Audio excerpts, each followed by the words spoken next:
Really delighted to be with you again today. I'm coming to you from the beautiful lands of the Ngunnawal and Ngambri people. I want to acknowledge that it's the unceded lands of those traditional owners and paying respect to all Aboriginal and Torres Strait Islander uh, peoples and colleagues past and present, and to colleagues who are online.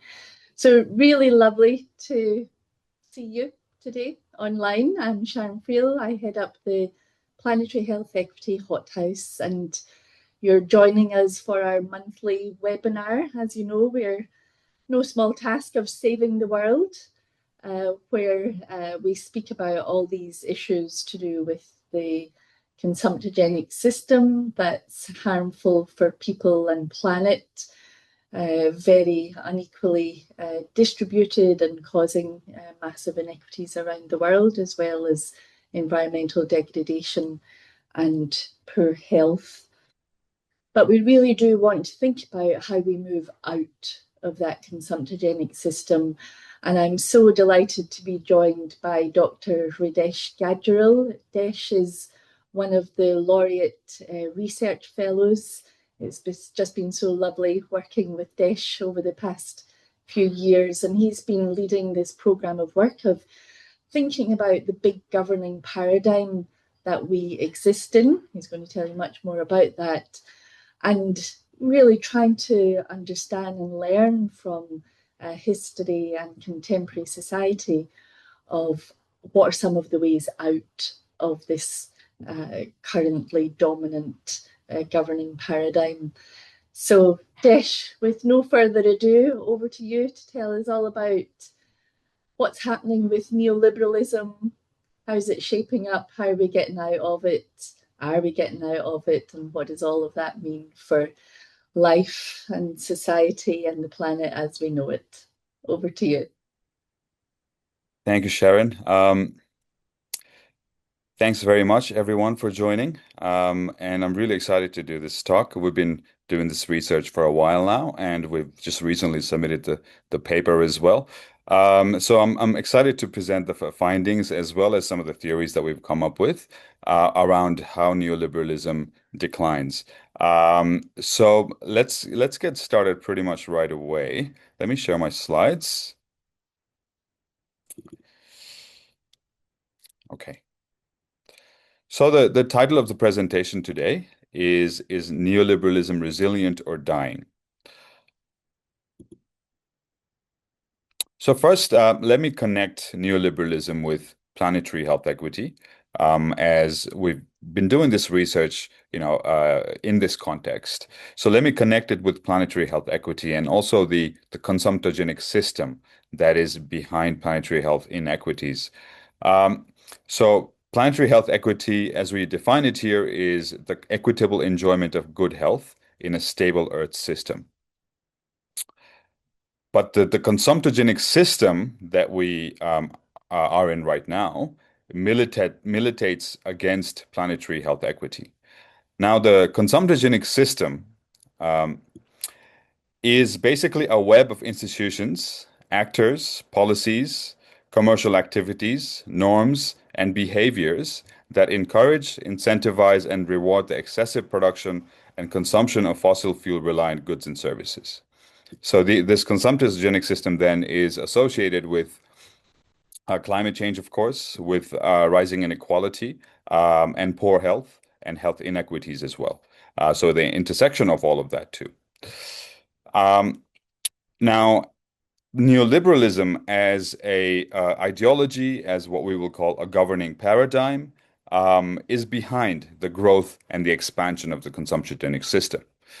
So if we were to tackle the consumptogenic system and advance planetary health equity, we would have to know, what's happening with neoliberalism. How can we change things in the context of neoliberalism being the dominant governing paradigm. So this talk is about kind of the state of neoliberalism, thinking about how neoliberalism changes, what it is, how it changes, and where we are at right now, and what that means ultimately for planetary health equity. So let me just briefly touch on the rise of neoliberalism. Um, So this is a very, well-worn story that's been told in countless political economy courses, and others, but potentially as well. So we start with the golden age. So the post-war, after the Second World War, there's this golden age of capitalism, pretty much, where there's an accord between labor and capital. The unions are strong. The state is very interventionist, very highly regulated state, under the Bretton Woods systems financially as well. So you have much of the West experiencing rising living standards, inequality goes down, um, and welfare goes up as well, including health, and other types of welfare. So you have this golden age up to the 1970s. Then in the mid 1970s, the world is hit with an oil crisis, and in much of the West, you have stagflation. So which basically means that you have high inflation combined with high unemployment. Um, and for the first time, Keynesianism, which was the paradigm, or the ideology, or even the economic theory behind the old system, the post-war system, struggles to deal with stagflation because, according to its theory, inflation and unemployment shouldn't rise at the same time, but it does. So there's this crisis of Keynesianism, and within this crisis, as is happening, this is the window of opportunity for neoliberalism, initially through monetarism. So a strong focus on controlling inflation, where monetarism comes in and starts to replace Keynesianism in macroeconomic policy. And then along with that come political victories for Margaret Thatcher in the UK and for Ronald Reagan in the US. And along with monetarism, they bring a suite of policies associated with what we now call neoliberalism. So that's the neoliberal revolution in the 1980s. Now, from that moment on, and we're going to look at what neoliberalism entails. So, what is neoliberalism in a little while. Um, so, neoliberalism, which all of us have at least some idea about, of course, um, stays strong until at least 2008, when the financial crisis happens. Um, in regards to Australia, unlike the US and the UK, a bipartisan kind of consensus develops around neoliberalism. The Labour government of Hawke and Keating are associated with bringing in neoliberalism to Australia, and that kind of strengthens around the 1990s as well, and especially with the Howard government's arrival in the late 1990s. It strengthened even more. So it goes up until 2008, when the global financial crisis happens. Then there's a crisis of legitimacy of neoliberalism, goes the story. We'll kind of add a bit of nuance to that in this presentation. And then things change a bit after that. So with GFC, there's greater regulation in the financial markets. And right around that time, the discourse around climate change and climate action is building up momentum as well. So you have the Paris Agreement around 2015. Then you have inequality on the rise, and there's, a crisis of the Washington Consensus, as they call it as well. So this is question of, okay, well, what's happening to neoliberalism after 2008? A lot of researchers, though, still find that even though this big Great Recession happened, neoliberalism didn't actually go away, it didn't die. It was quite resilient. So, some authors have argued that it was quite resilient even after the GFC and even up to the COVID era and the populist era. But some have said that it might be starting to decline because of the GFC, because of all these other crises, the polling crisis, and so forth. So the question that we kind of set out for this paper, for this research, is what's happening to neoliberalism. Some say it's resilience, some say it's a decline. How do we understand it? How does neoliberalism change? The literature doesn't really actually have a strong take on that. So that's what we were looking at.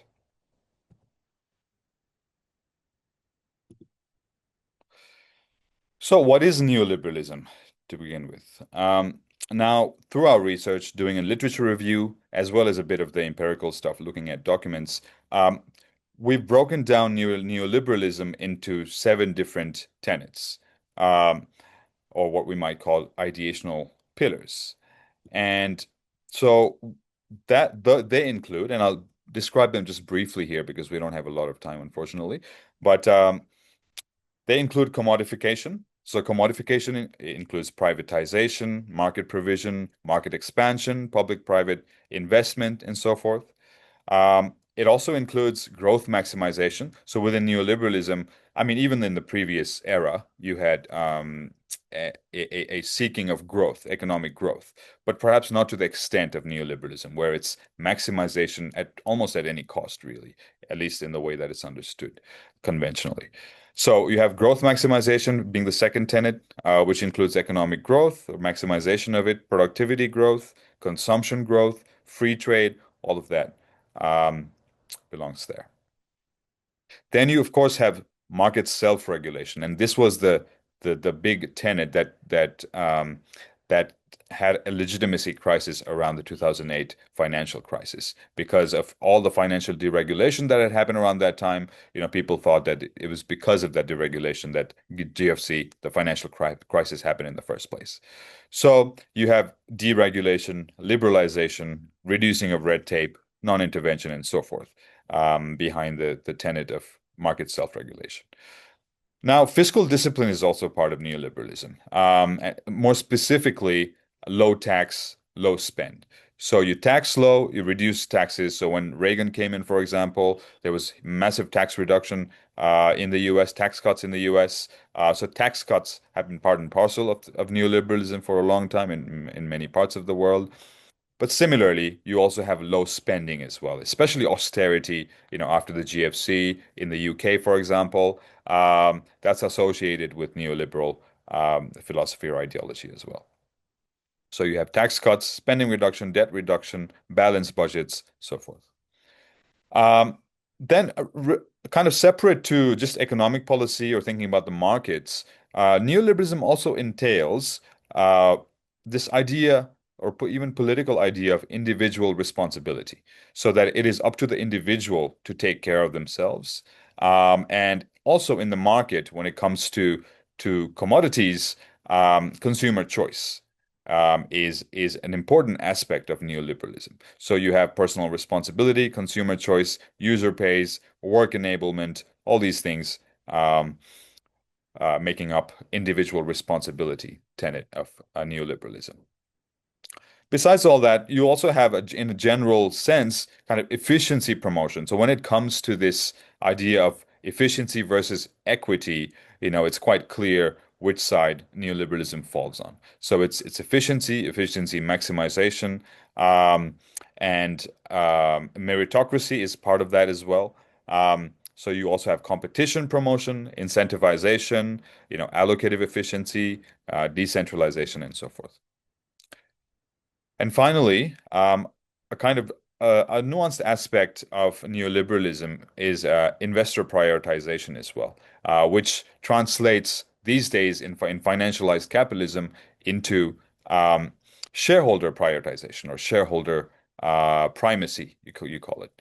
So often that is the prioritization of investors over other stakeholders. And it's also about attracting investment, foreign investment, especially from abroad. Now, the opposite of that is a stakeholder view, which basically says that, workers, the community, etc., matters and not just shareholders. So these are the seven tenets of neoliberalism that we came up with after a literature review and a bit of an empirical review as well. So based on that, we call neoliberalism a governance paradigm. So it's a paradigm consisting of all those tenets.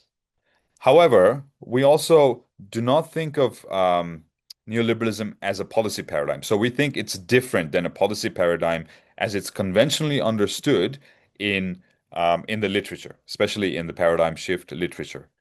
So a policy paradigm generally just is specific to a particular policy domain, like macroeconomic policy. So Keynesianism or monetarism is a policy paradigm. So you have other, in health policy, environmental policy, you have specific domain-specific policy paradigms as well. Now, those paradigms are generally like a model of how the world works, and they are associated with creating concrete policies for that particular policy domain for specific problems. However, neoliberalism is different in the sense that the tenets that we just looked at, they're more general or broader tenets, and they consist of both values and beliefs about the world in general, but also of values as well. And they then kind of serve as the logic for domain-specific policy paradigms to then turn into concrete paradigms. So they serve this kind of higher macro level function. So in this way, in the paper, we distinguish between policy paradigms and governing paradigms, and we call neoliberalism a governing paradigm. Now, why is this important? Because this has implications for how neoliberalism changes. Now, policy paradigms can go through quick paradigm shifts. So in the 1970s, there was a paradigm shift from Keynesianism, as we talked about earlier, to monetarism, which basically had a complete different view of the economic world, how it worked, and also had different policy solutions as well. In case of monetarism, it was about controlling inflation, etc. Now, so you can have policy paradigm shifts with domain-specific policy paradigms, but because governing paradigms are different, more general, broad, a bit more abstract, but not just that, it's also that governing paradigms come with a particular hierarchy of policy domains. So, for example, neoliberalism is known to prioritize economic policy or the economy in general over health, environment, equity, equality, and so forth. So you have this hierarchy behind it as well. So that's another aspect of governing paradigm. So because of all these reasons, we do not believe. So our theory was that neoliberalism does not experience a paradigm shift, even if it's faced with a massive crisis like a global financial crisis, climate change, even COVID-19, and so forth. So then, if that's not the case, then how does neoliberalism change? So we've come up with this idea that neoliberalism changes through what we call uneven erosion of its tenets. Um, so it goes something like this. So first, a crisis, a shock like climate change or broader cultural change undermines a particular tenet or a couple of tenets influence on policy. So with the global financial crisis, the tenet of market self-regulation, perhaps also the tenet of low tax, low spend, were not kind of feasible at that time anymore, and so their legitimacy came under scrutiny and were eroded as well. So you have that. However, because because a governing paradigm is not a tightly linked model of different tenets, and the tenets are relatively independent. Um, Certain tenets or tenet or even a couple of tenets being undermined by a crisis or shock, etc., doesn't necessarily impact the other tenets in the same way. So they can kind of survive, while the other ones, the impacted ones, will be undermined. Right? So you have a case where neoliberalism survives, but in weaker form. And so then with the next crisis or next shock or broader change, another tenet or another couple of tenets might be hit in regards to their legitimacy and influence as well. And so in this way, there's this kind of uneven, gradual decline in a governing paradigm like neoliberalism.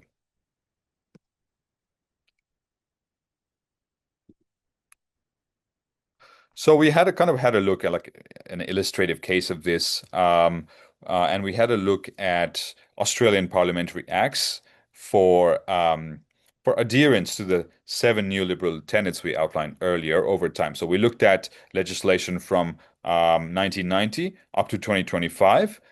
So we looked at different policy domains, so climate, environment, energy, economics, tax, and food and public health.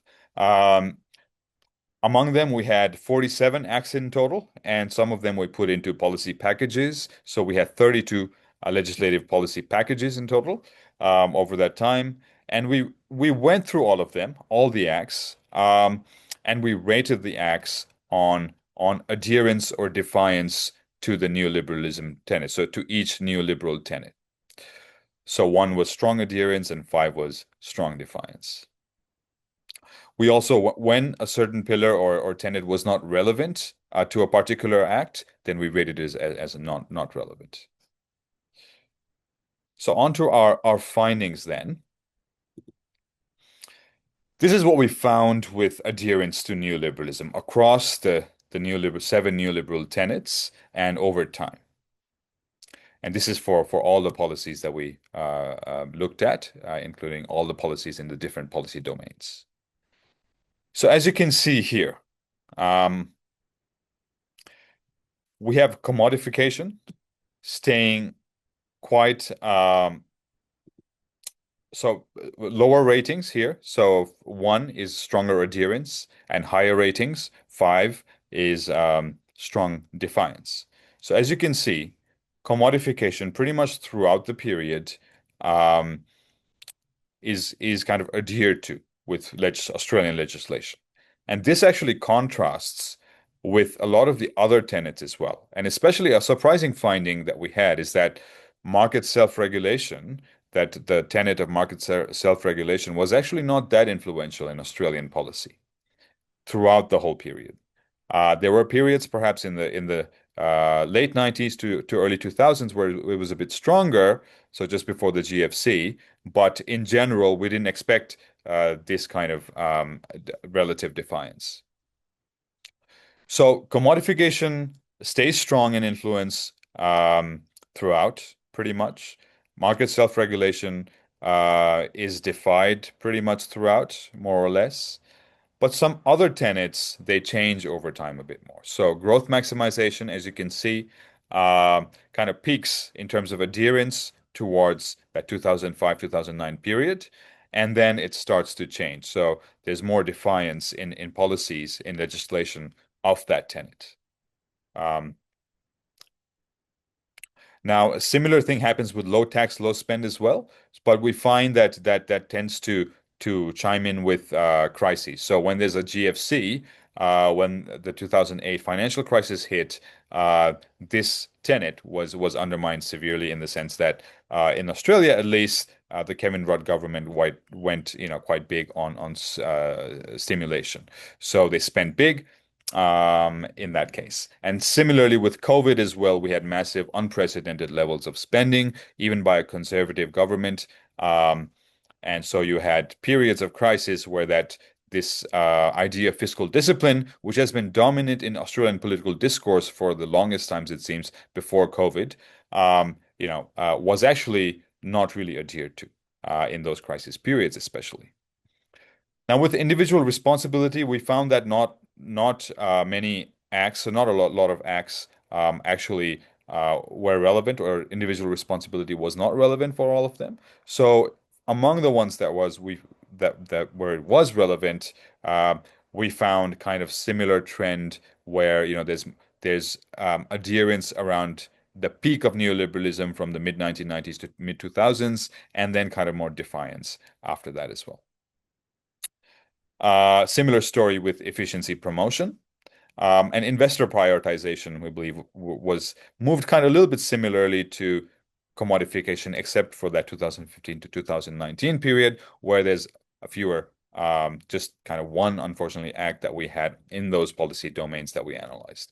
So from the overall picture is that, and we can see kind of more clearly in a graph form as well, which I'll share now. So as you can see also in this graph is just a representation of this table with the 2015 to 2019 period skipped because there were too few policies there. But as you can see in the graph, the orange is commodification. And lower bit, 1 is adherence again. So it stays close to adherence pretty much throughout the period. As you can see with growth maximization, it was strongly influential, especially in the peak of neoliberalism. And then after the GFC, we can see that defiance is rising. And this also happens to be the period where climate action is kind of gaining momentum. as we can see at the top, for market self-regulation, the pink kind of line, the straight line, that's remains kind of defined mostly throughout. And you have the other trends that we talked about earlier as well.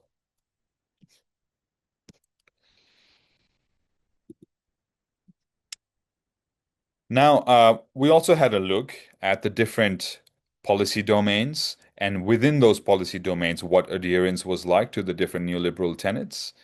As we can see here, um, economic policy is normally um, very influenced by neoliberalism. So most of the tenets are influential when it comes to economic policy in Australia, except low tax, low spend. And as I alluded to before, during GFC, during COVID, we had a lot of spending. And in Australia, unlike the UK, for example, governments have tended to normally not go into austerity during crisis.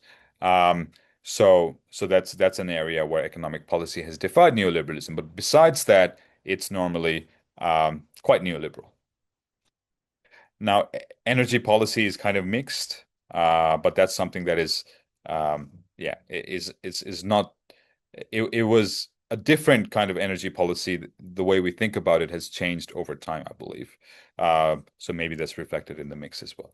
So environmental policy, not greatly surprising there, I believe, where you do have more defiance of neoliberalism, because the whole idea is that, with the environment, we're protecting the environment, climate change, etc. It more naturally kind of defies neoliberal tenets. With public health and food policy, here, when it comes to individual responsibility, it generally tends to be more adhering of neoliberalism. And when it comes to commodification as well, there's a lot of intervention and regulation, but not a lot of questioning of kind of market-based solutions and market provisioning, and so forth. Um, and finally, when it comes to tax policy, we kind of see that it's mixed as well. Again, relating to those two periods of GFC and COVID as well. So those are the findings that we have from our study. Now, if we kind of go back at, if we kind of go back to this slide, um, the thing that jumps out amongst our findings is that perhaps overall, we cannot say this for sure with the kind of method that we use, but it does look like the theory of um, uneven erosion might be kind of happening here. That some tenets remain strong, remain resilient. So commodification is a good example here.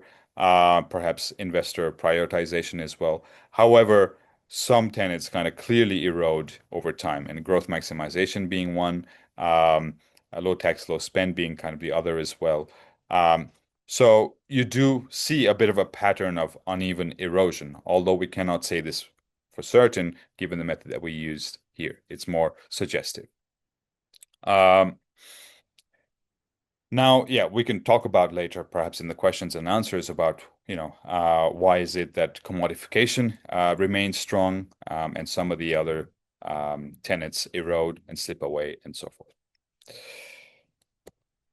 So what this kind of means for planetary health equity and the consumptogenic system is that we might be seeing kind of changes happening within neoliberalism as a governing paradigm. There might be spaces opening up to bring in alternative ideas, especially when it comes to growth maximization, and when it comes to having greater equity. Um, so, so, so yes. One of the kind of overall big picture findings here is probably that space is opening up, that neoliberalism might be losing some influence, although some aspects of neoliberalism, like commodification, still stay strong. Okay, so that's pretty much it for the presentation. Thank you very much. Brilliant. Thanks, Desh. Um, it actually gives me so much hope when I see those different tenants, how they've changed. We'll go to questions in the chat, and please feel free to come off mute and ask your question. I might, as people are doing that,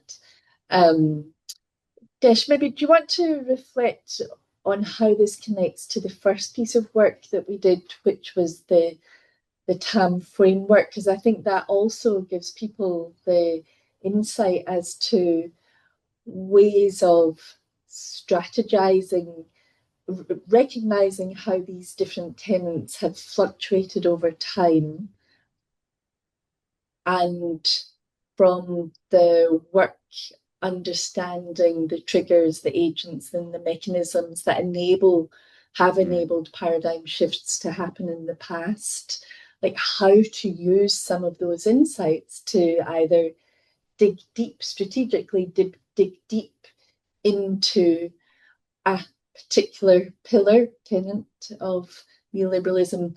So maybe do you want to just reflect on that a little bit? Because I know there's a number of folk online who are interested in the utility of taking this insight, for advocacy type purposes. Yep. Thanks, Sharon. That's a very good question. A relatively complicated one as well, but a good question. So with the TAM framework, let me just briefly explain that trigger agent mechanism framework that we came up with in the previous paper. And so the paper was entitled Pathways to Policy Paradigm Shift. And so in that paper, we basically looked at 60 paradigm shifts, policy paradigm shifts around the world, and we identified 10 different pathways to policy paradigm shifts among them. And while doing that, in the process of doing that, we identified different triggers, different change agents, and different mechanisms that are involved in such paradigm shifts. And so we came up with a list of triggers, a list of change agents, and a list of mechanisms, both political mechanisms, so power-based, instrumental power-based mechanisms, and what we call ideational mechanisms like persuasion, reframing, and etc. Now, the pathways that we came up with, so each of the pathway was a unique kind of combination of the different triggers, change agents, and mechanisms.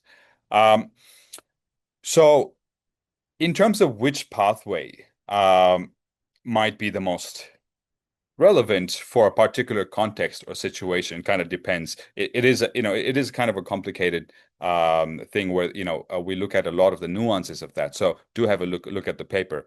But to kind of simplify it here a little bit, different contexts and situations, or different crises even, call for different types of pathways. When you have something like the GFC versus something more specific to a particular policy area, where, let's say GFC is broad, everyone understands it, everyone sees it, everyone's pensions, everyone's retirement fund is impacted, it's very highly salient. That kind of a situation calls for a different kind of paradigm shift compared to something that is less salient, kind of hidden within quiet politics, for example. And those kinds of situations and those kinds of policy failures or crises call for different types of pathways as well. Now, relating to neoliberalism, one of the things that happened, so how neoliberalism came in actually in the first place was through one of these paradigm shifts. So in the 1970s, as I talked about earlier, you had the stagflation crisis. Keynesianism as a theory couldn't deal with it. And then so monetarism came in, had a better explanation for that particular crisis, and then said, we can deal with high inflation. And then so it came in through the door. Through what theorists call social learning, which was basically, the whole society kind of debating how do we go about this, the Keynesianism is failing and so forth. So you had that, and then among that debate, you had elections. So while that was happening, you had an election as well, and from that came Margaret Thatcher, replaced the old Keynesians with the new monetarists, and brought in monetary policy that way. So monetarism that way. Now, a similar thing could happen with major crises like a global financial crisis, or if something kind of crisis comes up again, where major tenets of neoliberalism are questioned. But we also saw in this presentation that neoliberalism as a broader governing paradigm is less prone, or may not actually be prone at all, to the kind of paradigm shift that we saw with monetarism.